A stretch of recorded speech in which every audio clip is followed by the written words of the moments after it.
Maulana Ashraf Doctor joins us on the line. Maulana, assalamu alaikum wa rahmatullahi wa barakatuh. Wa alaikum salam wa rahmatullahi wa barakatuh.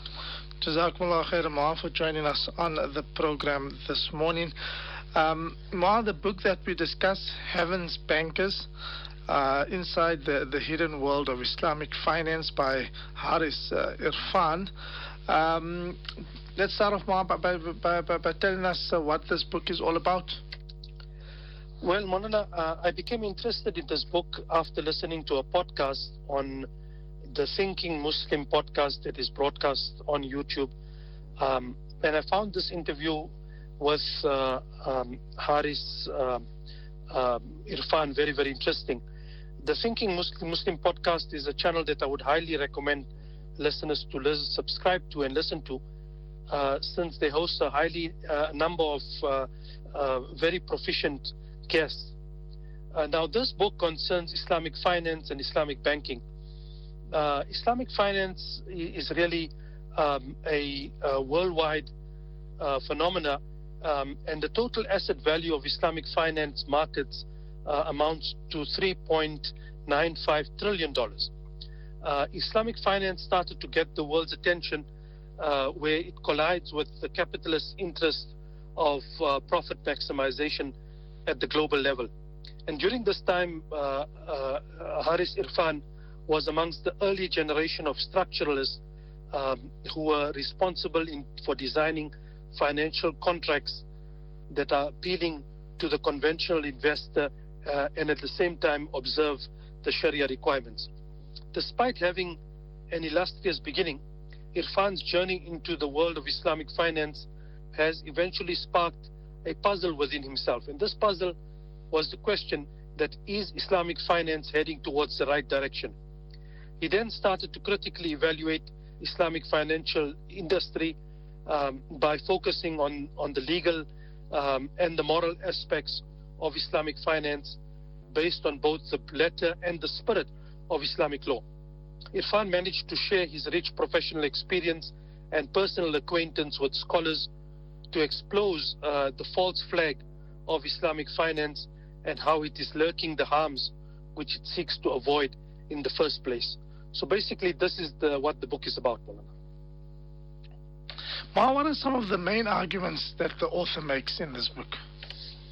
Well, in the prologue section, it actually narrates how the author's journey into the world of Islamic finance began in the early 2001. The attacks on the 11th September 2001 is described by the author as a blessing in disguise that led to the exponential growth of interest in Islamic finance because a huge amount of investment that originated from the Middle East was diverted back now to the region. While the Western world shuns Islamic law as being an outdated code of laws, Islamic finance may be able to provide that higher moral and universal justice that are at the core of Islamic law. Despite this noble goal, the author raises a fundamental question at the beginning of his journey into Islamic finance. And this is that, are morals and profits compatible to sustain an ethical yet practical banking model? So this book starts with the story of an Islamic financial expert who is being laid off as a result of the Great Recession that was looming in the Islamic financial industry at the Dubai International Financial Center. The story sparked curiosities among readers as to why the financial industry was in such a bad shape. The author clearly defines the focus of the book, which is to provide a critical evaluation of modern Islamic finance based on the letter and the spirit of Islamic law. The history of modern Islamic finance, he traces this starting with the aspirations by Muslims to fulfill their socio-economic needs while observing the Sharia requirements, which are basically interest-free with profit-sharing arrangements. Unfortunately, these Islamic banks, he says, fail to realize the promise of development due to many weaknesses that are inherent in the practice. The great potential of Islamic finance managed to pull global conventional banks to join the bandwagon by opening Islamic windows, and they successfully managed to compete with the original Islamic banks due to their competitive advantages.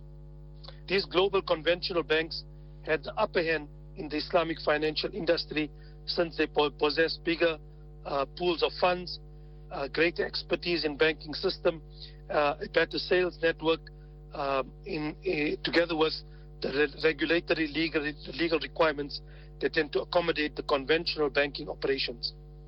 Next, the author then tries to clear the general misconception about Islamic finance, where Islamic finance is not simply interest-free, but he makes the argument that it is loaded with values that are derived from the objectives of Islamic law.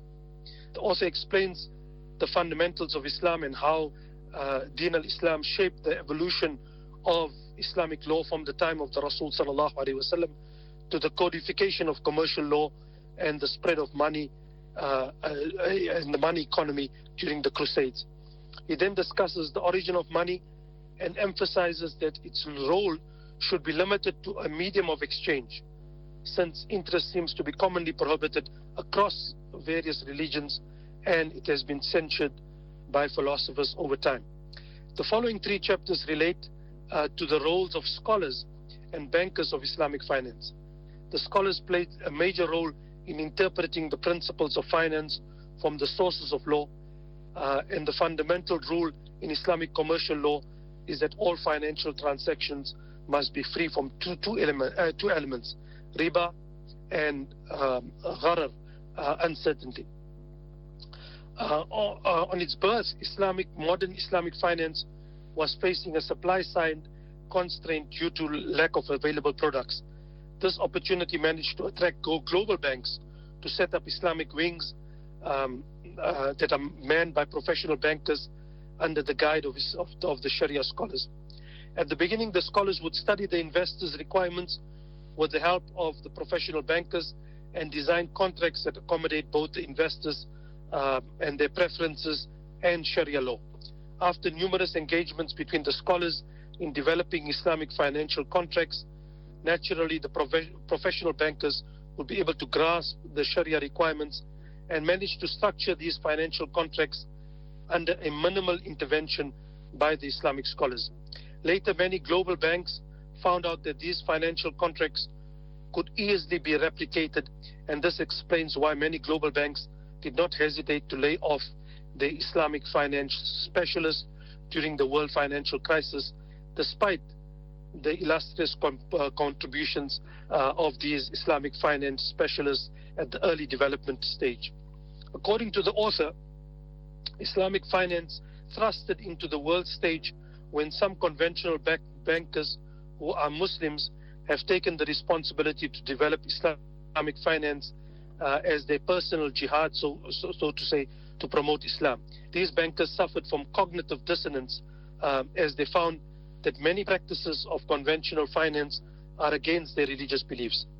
The rapid progress of Islamic finance was also due to the involvement of Sharia scholars who were astounded by the huge fees paid to them for their fatwas by the global conventional banks. However, the author does not discuss the inherent conflict of interest that arises from these fees and the payment of these fees that may have caused Islamic law to be compromised. Unfortunately, as the story unfolds, the involvement of global banks in promoting Islamic finance has changed from an initially strategic decision to what the author regards as opportunistic behavior. This seems to confirm the suspicions that the global big banks were simply tempted by the huge profit opportunity and not really about promoting ethical finance. Hence, when the world was experiencing a turmoil in its economy, the banks immediately laid off the Islamic financial experts, and some even wound up the Islamic finance windows because of strategic business decisions. Another interesting point mentioned by the author was the possibility that the bank is not an Islamic concept in the first instance. Unfortunately, he does not elaborate on this point in greater detail. Throughout the book, the author emphasizes that morality and justice in issues relating to wealth, which are, in fact, he says, universal across various religions, and inherent in common human sense, they are lacking, he says, in the modern financial markets. He draws similarities on the prohibition of riba in Christianity and Islam, but riba, he says, managed to sweep into Christianity via what is called the contractum trinius, an elaborate medieval ruse where 3 separate contracts of investment, sale of future profit, and insurance against loss are combined to circumvent the church's initial prohibition of riba. The 3 contracts, while individually adhering to the letter of the church's law, when they are combined in a single contract, they defeat the spirit of the law. This is where the author tried to draw a parallel with Islamic finance.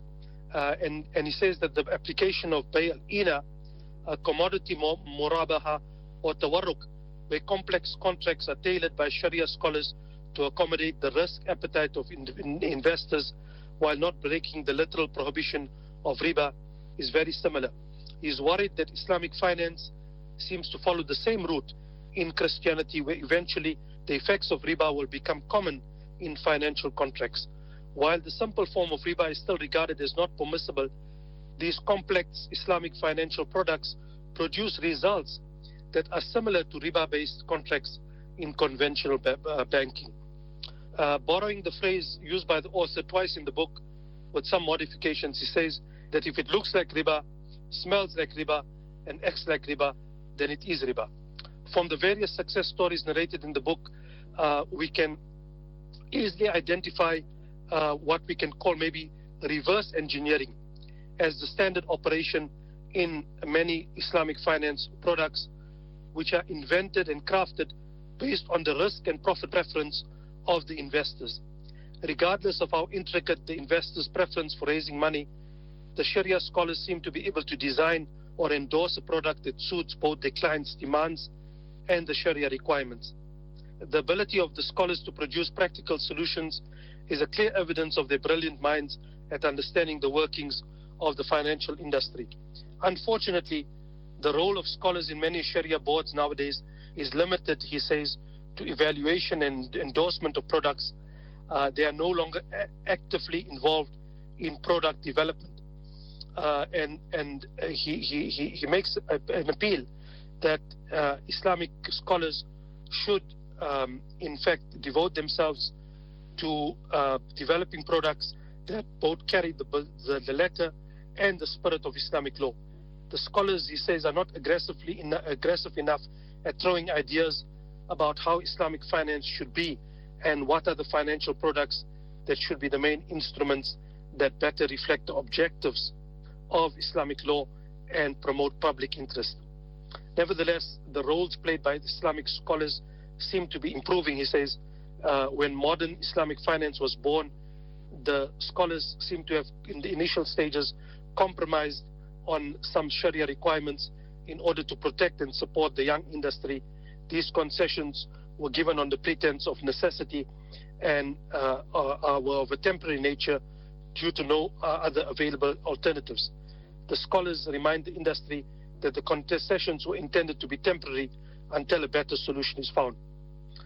Unfortunately, some of these concessions at least, were abused by the bankers, where they even replicate the contracts and mass produce it to the market.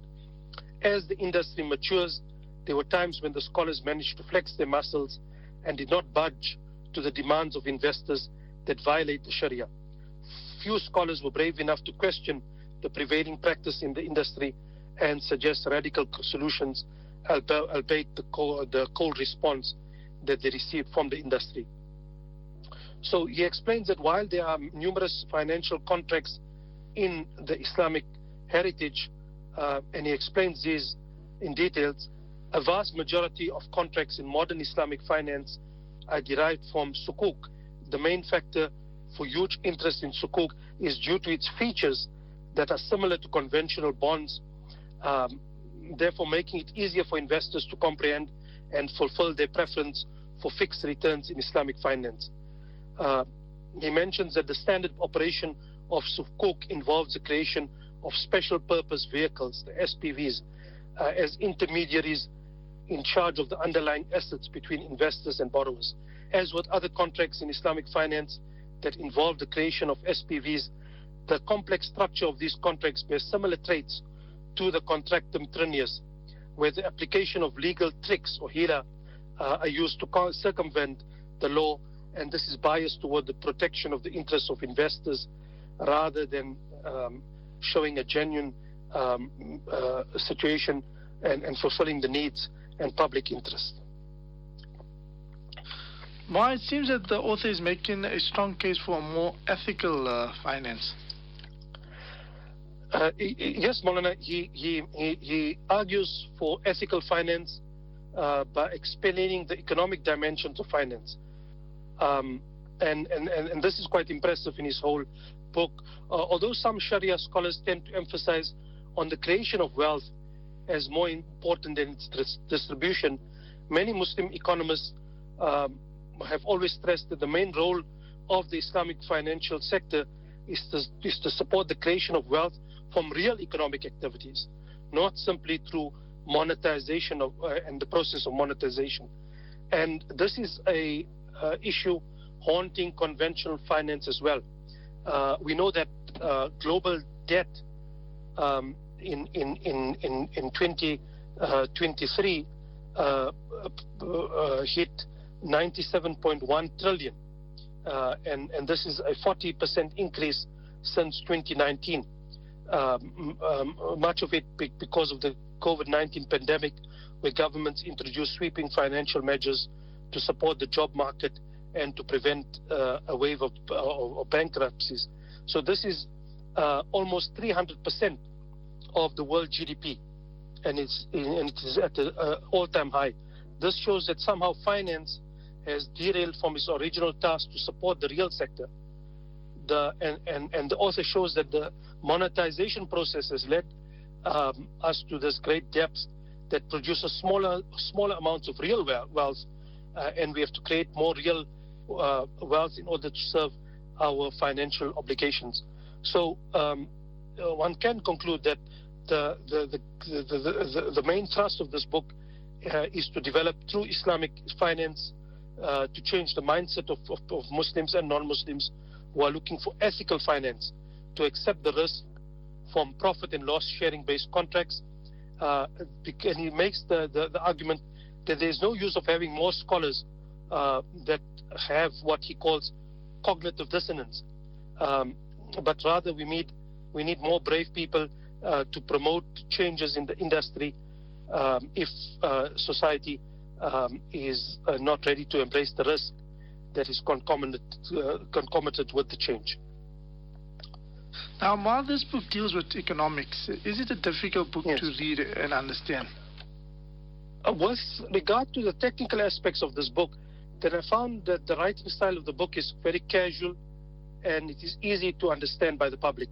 The author did an excellent job, I believe, at simplifying the technical descriptions of many Islamic financial products throughout the books.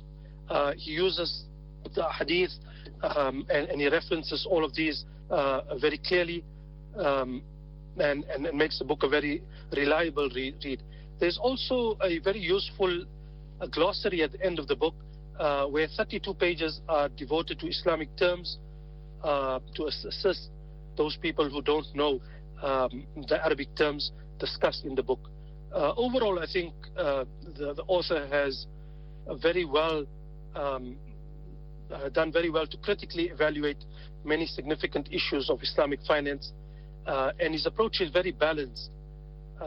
It is supported by unbiased discussions, and the book at the end leaves a person optimistic of the future of Islamic finance, despite the many challenges and problems that it may be facing at the moment. And Marwa, what do we know about the author? Yes, so Haris Irfan is one of the world's leading Islamic finance bankers.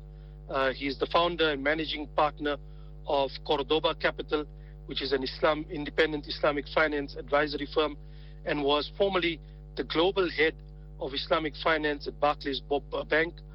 Before working at Barclays, he was the co-founder of Deutsche Bank's a world-leading Islamic finance team, and he has represented various financial institutions to media organizations such as the BBC, CNBC, Bloomberg, Reuters, and the Financial Times. The Islamic financial industry has grown significantly over the past 20 years, and for much of that period, Harris Irfan was at the core of its expansion and the product innovation. So he's well placed to write such a book, Maulana. And Maulana, finally, the book, where is it available, the price of the book? Well, the book is available in two formats. It's available as a PDF, which can be downloaded free from the internet. In hard copy, the book will cost you about 250 rands, and there one can acquire it through Amazon or via some bookseller. And the printer is then, or the publisher is the Overlook Press, and it has been published by them. The title again is Heaven's Bankers: Inside the Hidden World of Islamic Finance, by Harris Irfan. Jazakumullah khairan ma for the book review program, and inshallah we will speak to Maulana next week. Inshallah. Assalamu alaikum wa rahmatullahi wa barakatuh. Assalamu wa rahmatullahi wa barakatuh.